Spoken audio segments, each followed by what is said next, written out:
sa kainan guys. So, ayan habang hintay sila ng pagkain guys. Yung laro ng Mikey! mga anak namin. So, actually hindi ko na nga guys nakuhanan ng dito yung pagbigay ng cord no.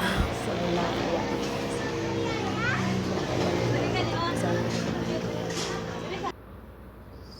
So, guys, pag dumaan itong video ko sa wall nyo guys, paki-is naman guys, alam nyo na kung ano ibig sabihin at maasahan nyo po akong i-is back ko rin kayo, promise guys. So ito yung video ko guys, ayan, kumakain na nga yung mga sila guys, no, anak ko ito at sa lola niya. So yung anak ko guys, sinusubuan talaga siya ng lola niya kasi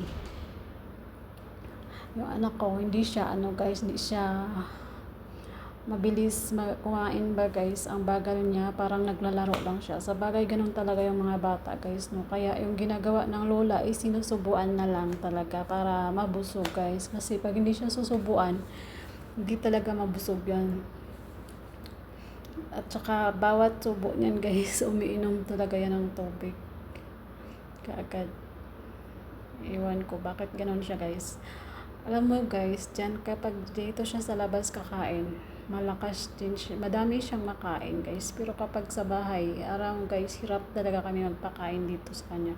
Kasi 2 kutsara, 3 kutsara lang makain niya. Ayaw niya na guys. At saka ayaw niya rin kainin yung mga chicken doon sa bahay, kung ano yung mga luto. Halimbawa yung pork. Ayaw niya din yun guys. Pero iwan ko guys, kapag dito sa labas, kinakain niya yung chicken. Sa bahay guys, inaamoy niya lang tapos ayaw niya na. So ito nga guys, no, after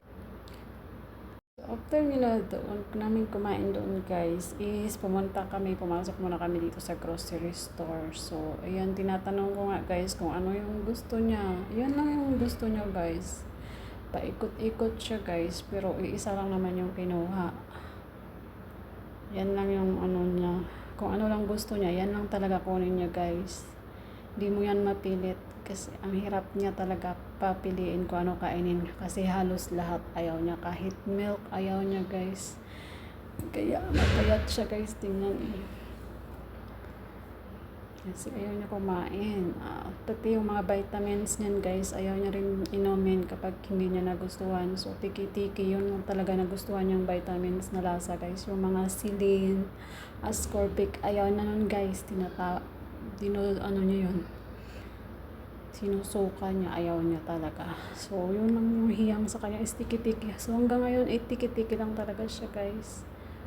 So ayan na nga guys, no, hanggang dito na lang yung ko guys, no, yung video ko.